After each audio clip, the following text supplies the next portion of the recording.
ሁለመናዋ ወርቅ ነው።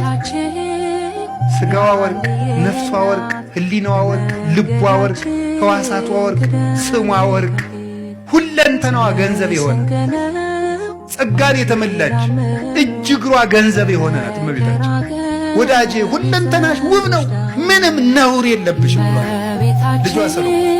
በወርቅ የተለበጠችው ታቦት ማድረግ አንዳች ነገር ያልተገኘ አንደበቷ እንደ እንኮይ የሚያምር መዓዛውን ይዛ የወጣች እሾሁ ያልተከተላት ጽጌ ሃይማኖት ዘጸገየት በማእከለ ሐስዋክ በእሾህ መካከል አበባ የተገኘች የሃይማኖት አበባ መዓዛ ብቻ ያላት እሾሁ ግን የሌለባት የመካከለኛዋ ውብ ጽጌረዳ እመቤታችን